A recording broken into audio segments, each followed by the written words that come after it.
Shalom semua. Puji Tuhan, ini hari yang sangat luar biasa. Kita bersyukur saudara-saudara yang kasih Tuhan. Jadi baik yang para pendeta yang ada di ibadah online di YouTube maupun yang hadir di sini, kita bersyukur ini hari yang luar biasa. Ini hari pentabisan para pendeta. Silakan duduk dulu. Ya, kita mau berdoa sebentar, kita mau dengar firman Tuhan. Tuhan Yesus, terima kasih, Engkau ajaib, Engkau heran. Engkau yang menetapkan hamba-hambamu untuk ditahbiskan. Engkau yang telah mengurapi hamba-hambamu ini. Kami bersyukur, kami datang kepadamu, kami ingin sama-sama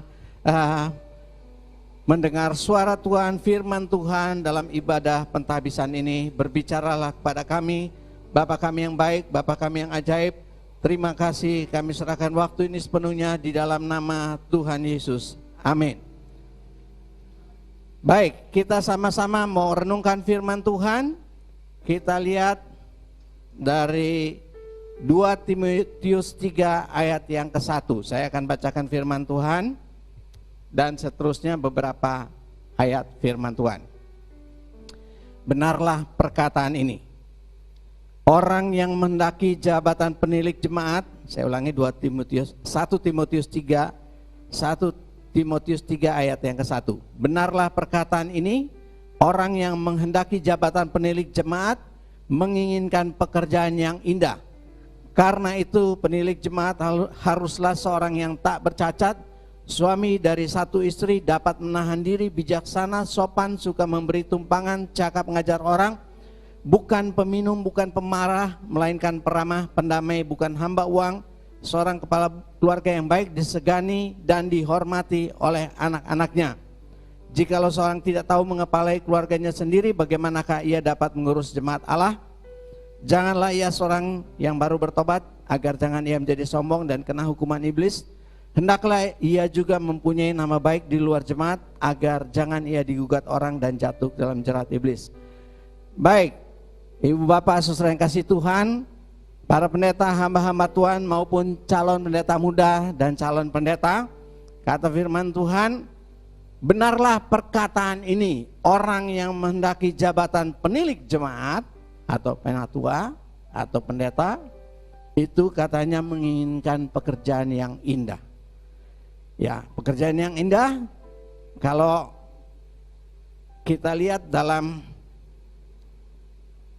bahasa aslinya, itu ditulis kalos, ya. Kalos artinya ada beberapa arti di sini. Yang pertama beautiful, handsome, bagus, ya. Pekerjaan yang sangat luar biasa. Lalu ada juga excellent. Excellent artinya unggul, ya, luar biasa. Lalu eminent, ini sama, ulung, unggul, terkenal. Ada juga perkataan surpassing, artinya melampaui, melebihi, ya, mengungguli. Kemudian ada ditulis juga commendable, artinya terpuji, dapat dipuji, ya, terpuji. Lalu ada juga perkataan admiring, artinya mengagumkan, sama, terpuji tapi mengagumkan. Jadi satu kata jabatan yang indah itu ada berbagai unsur di dalamnya. Indah, luar biasa, mengagumkan, patut dipuji, kemudian katanya excellent, sangat-sangat luar biasa, mengungguli, unggulan dan sebagainya. Jadi Bapak, para pendeta yang saya kasihi, kata firman Tuhan ini sangat indah. Betul, jabatan paling indah adalah jabatan pendeta. Amin. Jabatan yang luar biasa, saudara. Ya, jabatan yang sangat-sangat indah, yang luar biasa. Oleh karena itu jabatan ini bukan main-main, karena itu katanya harus diuji. Saya percaya ini udah diuji semua. Dan kalau di sinode diujinya untuk mulai jemaat pertama untuk ditahbiskan pendeta minimal 30. Seharusnya jemaat kedua minimal 70-80, pendeta kedua minimal 70-80. Jadi kalau jemaat 100 ya 3 pendeta mungkin, atau 150 3 pendeta. Nah, jadi saya percaya sudah teruji, sudah berbuah dalam pelayanan. Tapi kita ingin lihat ada beberapa hal. Dalam Kisah 20 ayat 28 itu dikatakan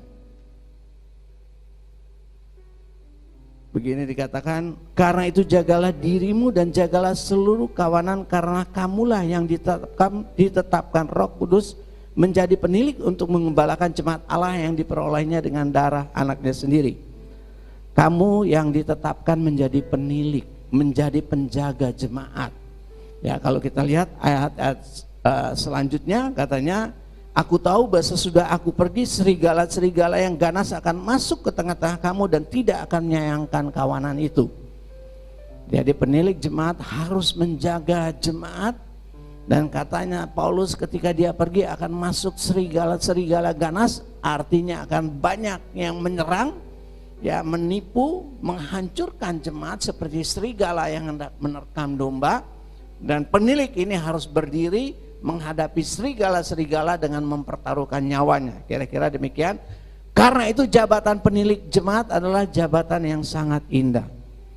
Sangat indah, bukan jabatan yang membuat orang harus nunduk-nunduk ketakutan, bukan saudara. Justru membuat orang sangat hormat dalam kekaguman. Beda. Kalau pemimpin dunia ini hormat dalam ketakutan, takut gak digaji, takut dipecat, takut dimarahin. Tapi kalau pemimpin dalam Tuhan, jabatan penilik jemaat itu sangat mengagumkan, orang hormat karena hormat kehidupannya yang layak dihormati. Karena kesaksian hidupnya yang layak dihormati. Jadi penilik jemaat, saya berharap semua pendeta menyadari bahwa ini jabatan yang sangat-sangat indah dari Tuhan. Jangan pernah kita tidak hormat.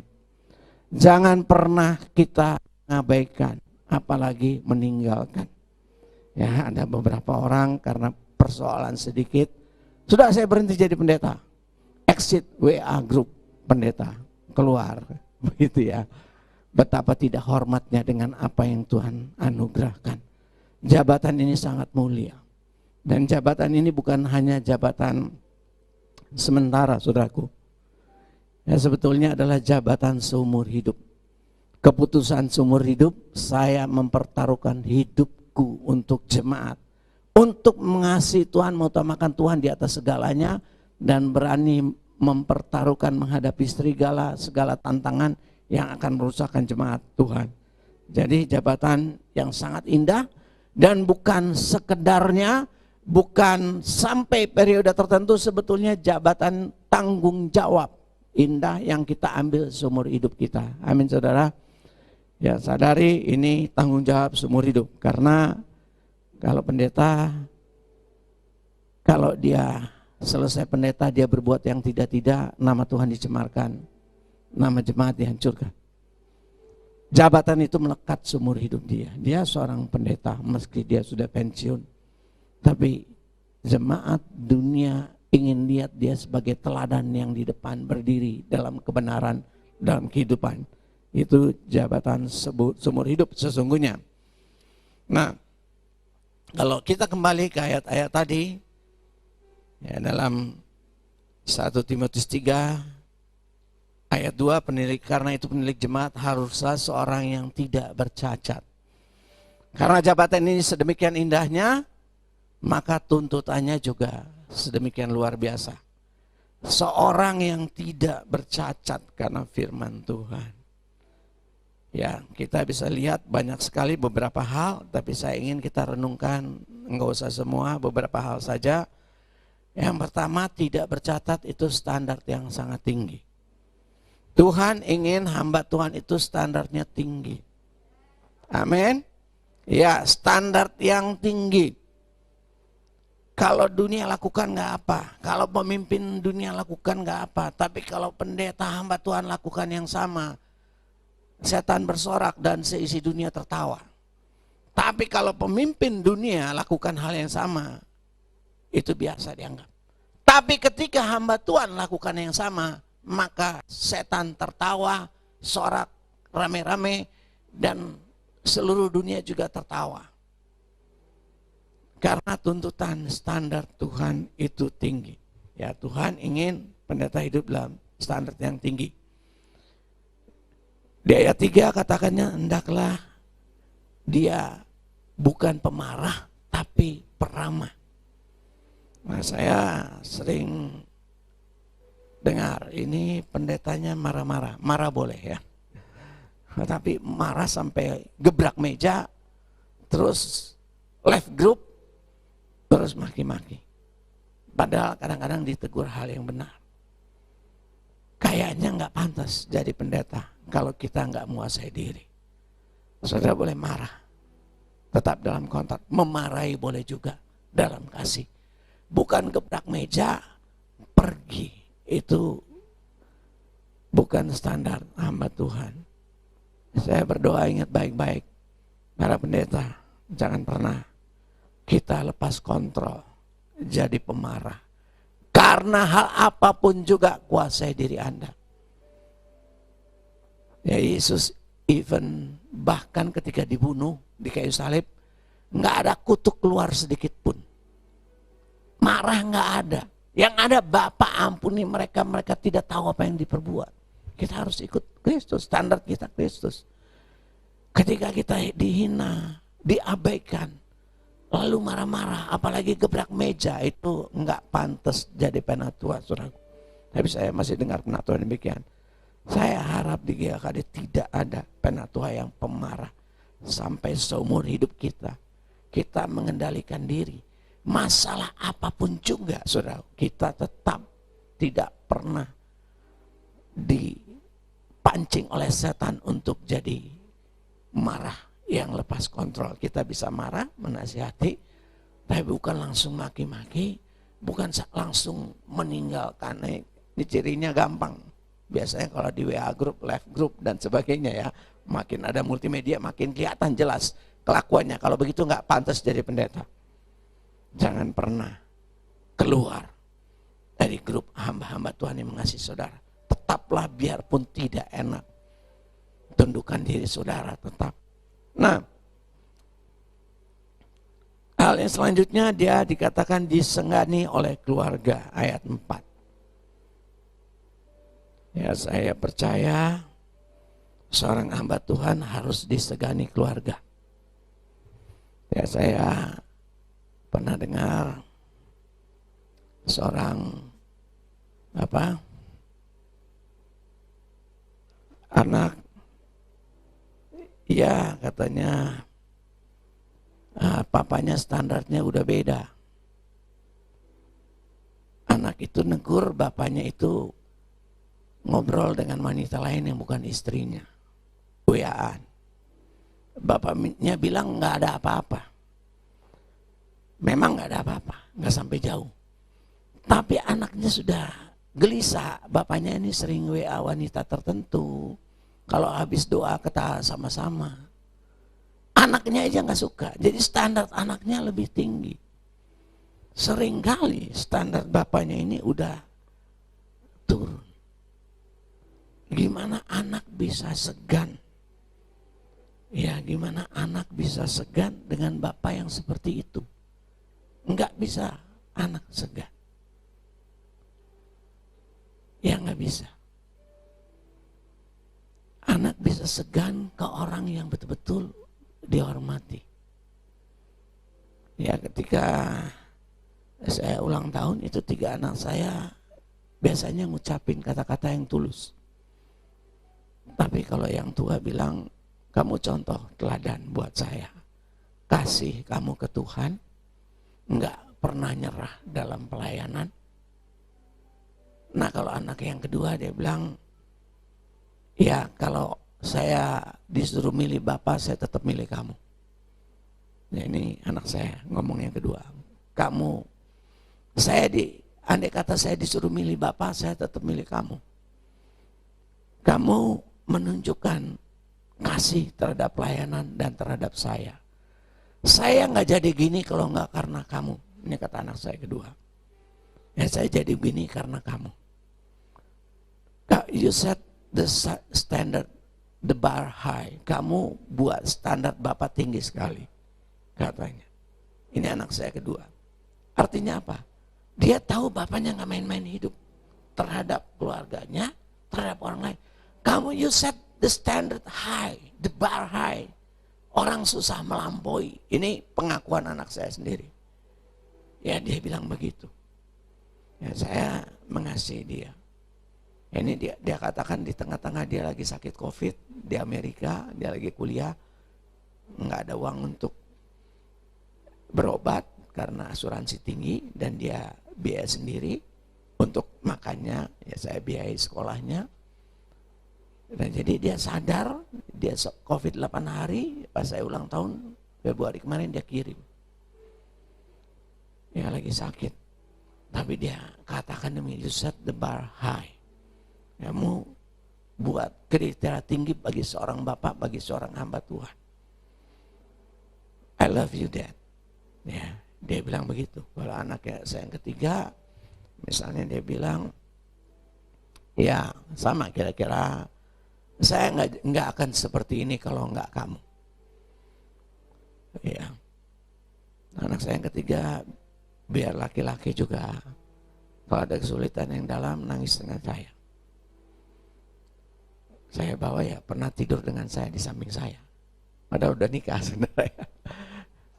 Artinya mereka nggak segan, mereka tahu siapa bapaknya.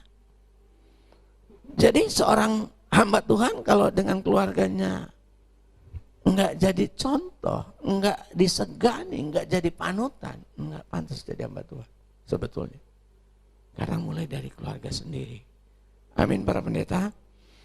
Saya berharap semua ambil. Saya ingin disegani keluarga karena cinta, karena ngasih. Saya nggak pernah nolak mereka, nggak pernah memaki dengan kasar.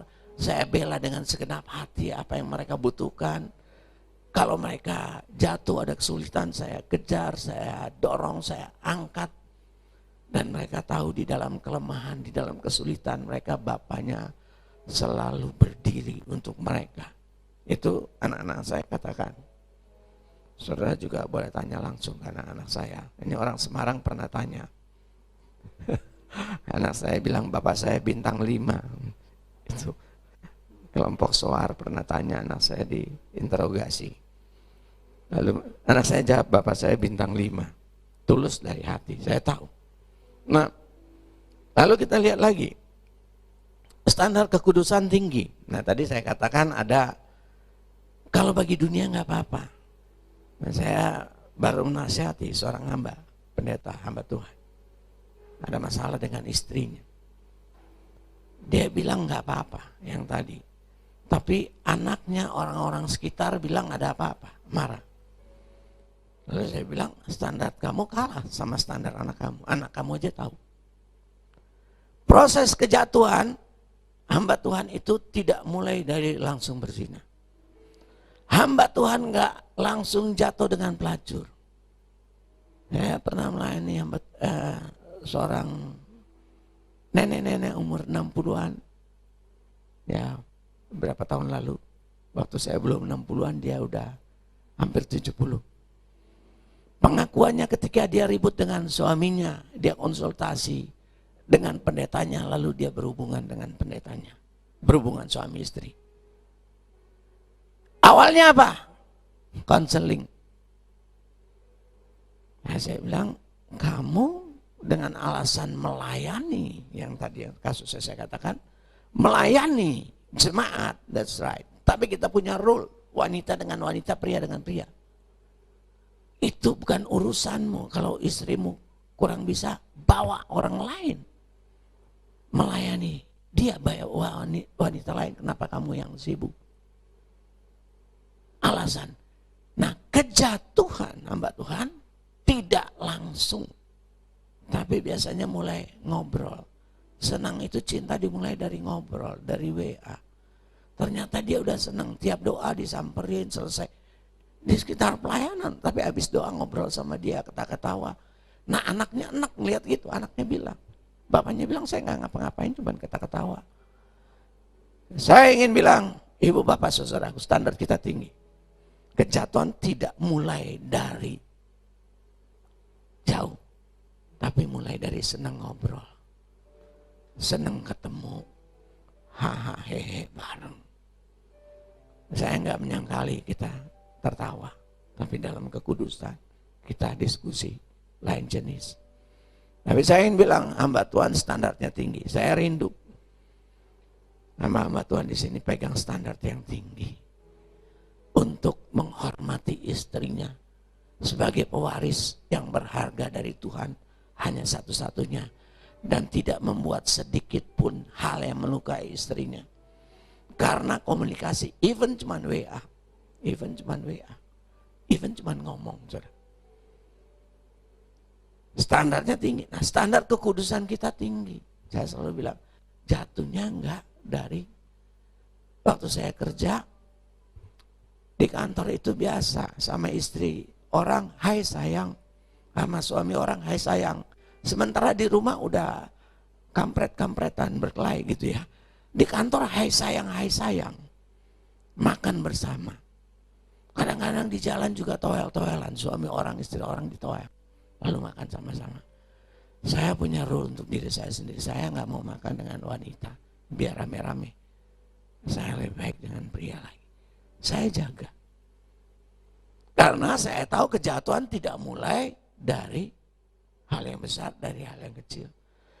Kalau hati saya sudah kompromi dengan remeh-temeh kesenangan daging untuk lawan jenis, ya biar nggak jauh juga saya udah jatuh. Standar kekudusan hamba Tuhan ya, kali khususnya saya ingin bilang tinggi.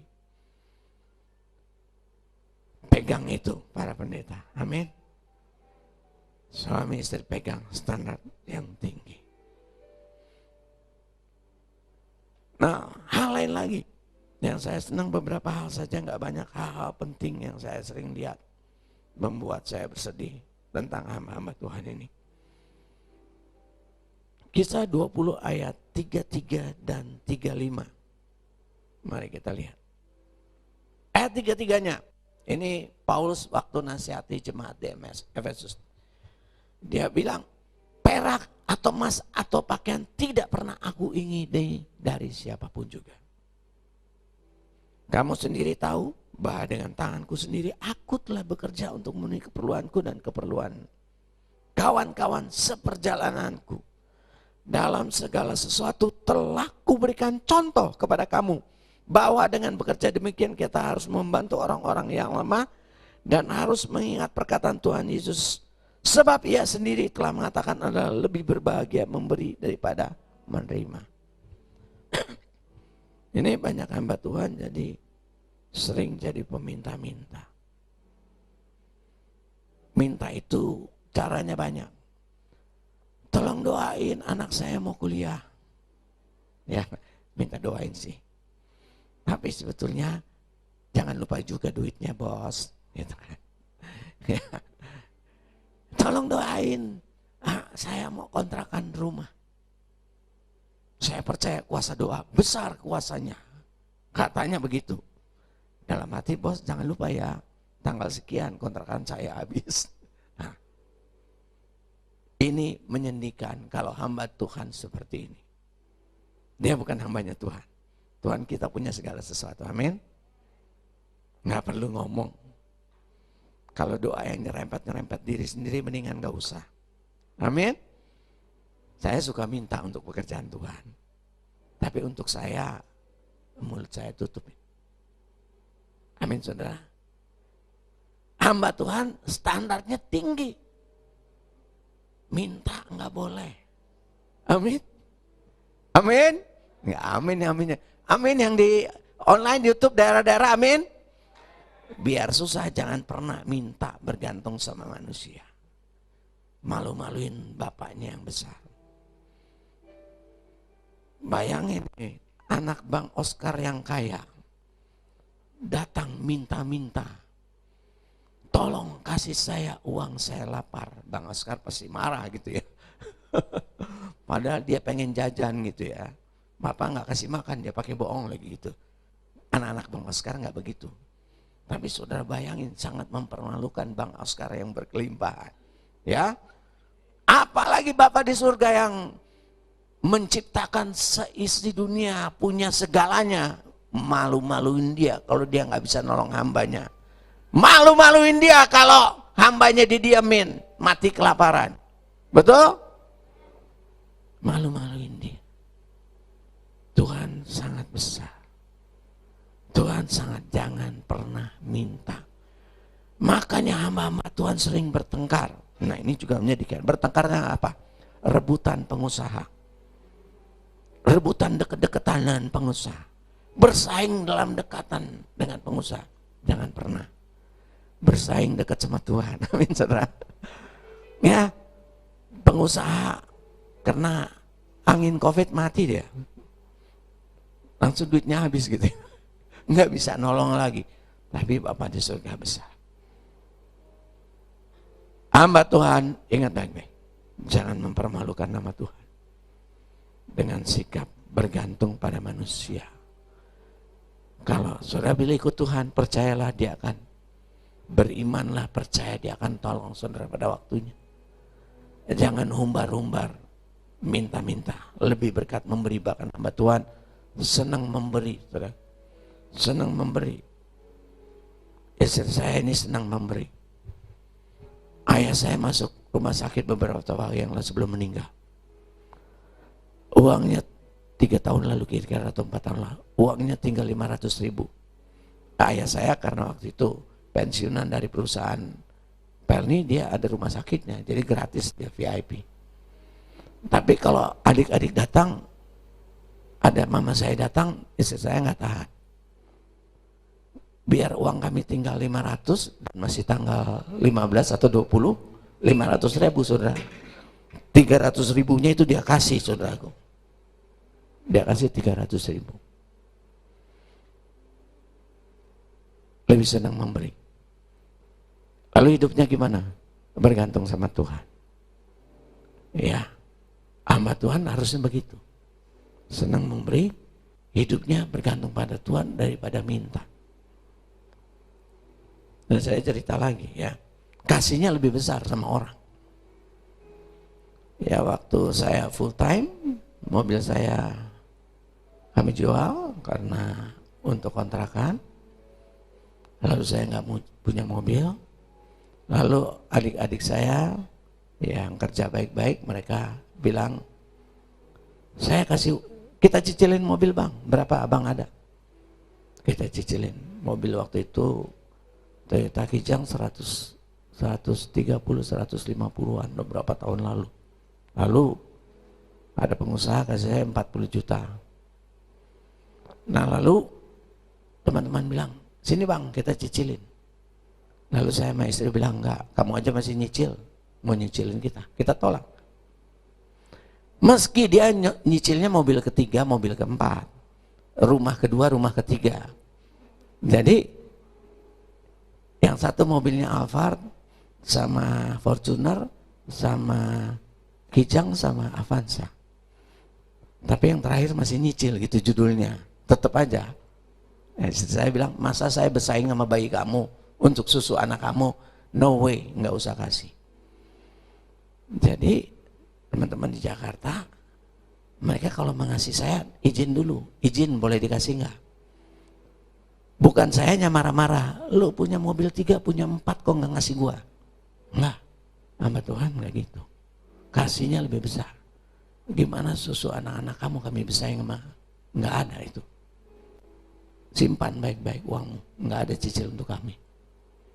Kalau diberkati Tuhan, bolehin bola. Kalau enggak, no way. Ya saudara. Akhirnya kami dapat mobil. Berapa tahun kemudian Tuhan suruh kasih lagi. Tanya ke anak-anak semua kasih. Ada pendeta kami yang harus nguburin, tugasnya nguburin kedukaan. Jadi susah kalau ke kuburan. Kalau dulu belum ada online. Jadi kalau dari kota ke kuburan gampang ambil taksi. Dari kuburan pulangnya dia susah. Nah akhirnya kami kasih mobil kami. Kami jalan lagi 2-3 tahun. Ya jalan. Kami jalan. Lalu mereka mau kasih, sama. Bang kita cicilin, no way. Nanti aja kalau dikasih Tuhan. Akhirnya mereka kumpul dan hari Natal mereka kasih saya Kijang Innova. Ya. Itu pun Tuhan suruh kasih lagi. Ya kita kasih lagi. Kita jalan lagi, nggak apa-apa. Tapi kemarin saya ketemu sama supir taksi, Grab. Oh ya coba ngicilin, akhirnya tahu Bapak pendeta. Oh iya. Tapi mohon maaf mak, saya nggak percaya gereja nyari duit, pendeta nyari duit. Oh iya, tapi saya kaget, bapak ini naik Grab. Biasanya pendeta ada mobilnya katanya, Jakarta. Iya, ya nggak semua pendeta kayak yang kamu bilang. Begitu saya ceritain, dia bilang, waduh pak, saya merinding. Ya, nggak semua. Jadi, kenapa saya sampaikan ini? Saya tidak ingin saudara bergantung pada Tuhan. Tapi jangan kira nggak ada berkatnya. Waktu yang kedua saya kasih mobil, yang pertama saya kasih mobil itu, ada tante saya dari Amerika, dia janji ke saya mau ketemu. Saya terlambat, dia marah-marah. Kenapa terlambat? Lalu adik saya bilang, jangan marah tante, dia baru jual mobilnya, baru kasih mobilnya ke orang untuk Tuhan, jadi dia baru nyesuai naik bus lagi, kali lupa naik busnya. Gitu. Tante saya langsung nangis. Saya udah tua, ngasih apa ke Tuhan katanya. Ini ponakan saya masih muda, beri hidupnya untuk Tuhan dan segalanya. Saya udah tua, ngasih apa? Dia nggak bisa tidur, saudaraku. Saking nggak bisa tidurnya, akhirnya suatu hari dia kasih rumahnya buat saya. Dia kasih rumahnya. Tapi saya sama istri nolak. Tidak usah tante. Kenapa saudara? Kami nggak mau terima yang bukan dari Tuhan, dan juga kita nggak mau dikuasai oleh siapapun dalam melayani. Dia maksa-maksa terus. Kemudian akhirnya dia dapat penglihatan, dia ceritain demikian. Suaminya nggak setuju sebetulnya. Dia cerita setelah suaminya meninggal. Tante mau kasih udah lama, tapi om nggak setuju. Padahal yang paman saya suaminya sebetulnya, dia karena nikah. Lalu setelah suaminya meninggal, dia datang lagi. Terima, suratnya udah saya kasih ke mama kamu. Nah setelah itu proses setahun. Setahun kemudian waktu saya di Papua, saya renung. Saya lagi di Papua, dia ada di Jakarta. Dia bilang, saya mau pulang besok. Kamu selesaikan urusannya di notaris. Ya setelah saya damai, oke, dia dengan tulus ngasih, nggak ada embel-embelnya. Saya terima, makanya saya dapat rumah saudaraku dari Tuhan. Ngasih mobil dapat rumah kan. Caranya beda gitu, karena ngasih mobil, orang sampai nggak bisa tidur begitu dengar cerita. Saking nggak bisa, tapi nggak Tuhan bicara saudaraku. Dan proses setahun dia mantap, betul-betul dia pengen kasih ke saya. Saya balik dari Papua hari Minggu, hari Senin kami sign di notaris, saya dapat rumah. Haleluya. Ya. Nah saya ingin bilang, saudara yang kasih Tuhan, jangan takut, Tuhan kita dahsyat. Tapi kita harus pertahankan hidup yang mengasihi Tuhan dan tidak dikendalikan oleh apapun. Sikap yang terlebih sukacita memberi daripada menerima. Bergantung pada Tuhan. Dan hal yang terakhir saya ingin sampaikan dari ayat kisah 20 tadi, ayat 27. Sesudah 36 aja, 36 terus 37. Sudah mengucapkan kata-kata itu, Paulus berlutut dan berdoa bersama-sama dengan mereka semua. Maka menangislah mereka semua terseduh-seduh dan sambil memeluk Paulus. Mereka berulang-ulang mencium dia, mereka sangat berduka cita. Terlebih karena ia katakan bahwa mereka tidak akan melihat mukanya lagi. Lalu mereka mengantar dia ke kapal. Paulus sangat dicintai jemaat, para penatua, karena dia sangat mencintai mereka. Karena dia tidak bermain-main dengan kehidupan dia untuk mereka, dia berikan segalanya. Hari-hari ini saya berharap setiap gembala begitu mencintai jemaat dan sangat dicintai jemaat, disegani, dihormati. Ya, banyak gembala, image orang tentang gembalanya seorang yang otoriter, seorang yang masa bodoh, hubungannya tidak dekat. Seharusnya hubungannya sangat dekat, sangat intim. Sehingga ketika Paulus ini mereka tahu mau dipenjara, mereka menangis terseduh-seduh karena mereka merasa dekat sekali dengan gembalanya. Saya berharap para gembala, para pendeta sangat mengasihi jemaatnya dan memberikan nyawanya seperti Paulus. Paulus sampai rela kerja karena nggak mau dibantu jemaat. Paulus rela kerja supaya bisa berbagi, lebih bersuka memberi. Ini Paulus. Saya bukan bilang nggak boleh disupport jemaat, boleh. Tapi ada satu sikap yang luar biasa dari seorang hamba Tuhan sehingga jemaatnya respect, hormat, dan cinta. Saya ingin tanya baik-baik kepada diri saudara, kepada jemaat saudara. Kalau saudara dipindahkan dari jemaat saudara, apakah jemaat saudara sorak-sorak bergembira karena hilangnya satu pemimpin otoriter yang tidak ngerti, atau dia nangis? Saya rindu semua betul-betul jadi orang-orang yang sangat mengasihi jemaat, memberikan hidupnya sehingga dia pergi, jemaatnya bukan haleluya puji Tuhan, sorak-sorak bergembira, terima kasih Tuhan engkau baik ya, engkau melewatkan pencobaan yang kami alami tidak besar ya, apa yang dapat kami tanggung sehingga dia cepat berlalu, haleluya. Jangan bersedih teman-teman, kita harus senantiasa bersyukur, padahal bersyukurnya benar-benar senang gitu ya. Nah, apakah kita memberi hidup kepada jemaat sehingga dia sangat-sangat?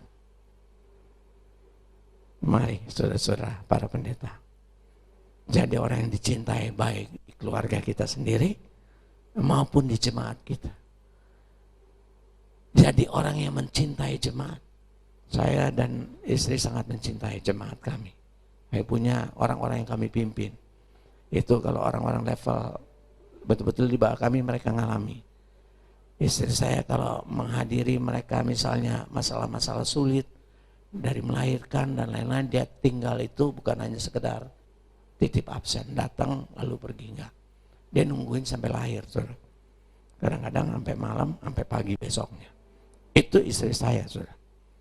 Ya, itu hidup kami, berhidup total, bukan asal-asalan. Kalau ada apa-apa dengan anak-anak mereka, saya yang nangis, saya yang berdiri, saudara. Ya, untuk mengubahkan anak-anak mereka. Saya turun, saudaraku, sama istri, memeluk anak-anak mereka. Ya, itu kasih kami.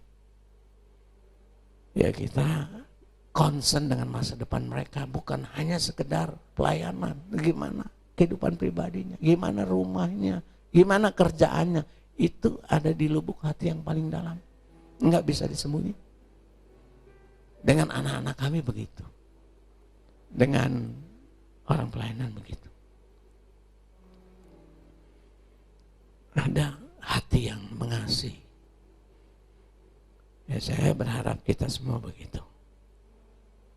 Ya, saya punya para pemimpin, ada 10 orang di bawah saya, para pendeta. Saudara bisa tanya hati saya ke mereka. Saya berdiri untuk mereka. Bukan hanya soal pelayanan, tapi soal kehidupan sehari-hari. Amin, saudara. Saya berharap kita semua bisa demikian. Tidak bergantung pada manusia. Orang tua juga tidak bergantung pada anak. Ya, kalau bapak itu hanya memberi, tak harap kembali. Meskipun lagunya kasih ibu ya, hanya memberi, tak harap kembali. Tapi saya suka juga ganti kasih bapak juga.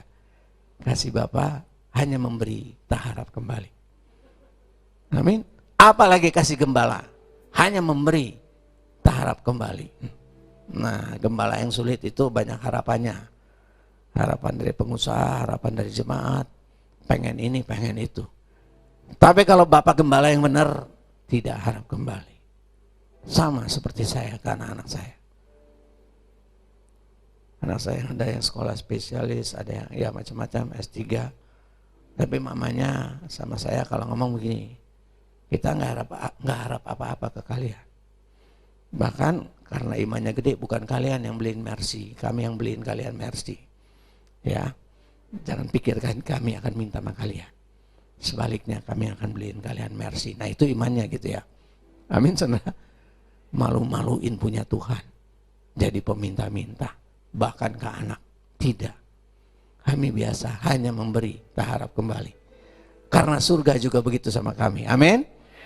Surga juga begitu. Bapa kita hanya memberi ke kita. Amin, saudaraku. Karena itu jangan pernah tahan apapun bagi Dia. Mari kita berdoa. Kita datang kepada Tuhan. Angkat tangan saudara kepada Tuhan. Khusus para pendeta yang mau ditabiskan. Jangan anggap rendah. Panggilan ini mulia dan agung. Jangan permainkan hidup saudara. Jangan jadi peminta-minta. Jangan jadi pemarah, mempermalukan nama Tuhan. Kasih jemaat dengan segenap hati. Bapa di surga, lihat hamba-hambamu. Pegang kekudusan Tuhan dengan tinggi-tinggi. Angkat tangan saudara kepada Tuhan, khususnya para pendeta. Datang kepada Tuhan dan berjanjilah engkau mau hidup bagi Dia dengan segenap hati saudara. Hidup ini tidak dua kali. Jadi pendeta kemuliaan. Jangan permainkan. Hormati. Jangan pernah mau berhenti meninggalkan, melemparkan itu saudara. Jangan pernah terucap, terpikir. Sama suami istri jangan pernah terpikir, terucap ninggal istri saudara atau merendahkan dia. Jabatan ini juga indah, jangan pernah terpikir karena alasan apapun saudara tinggalkan para pendeta. Tapi serahkan hidup saudara untuk menerima tanggung jawab ini seumur hidup saudara. Bapa surga, terima kasih lihat semua hamba-hambamu. Kami bersyukur, kami memuji Engkau. Kami serahkan acara selanjutnya, pentabisan para pendeta. Engkau yang bekerja, Engkau yang mengurapi. Engkau siapkan hamba-hambamu. Dalam nama Tuhan Yesus kami berdoa dan bersyukur. Amin.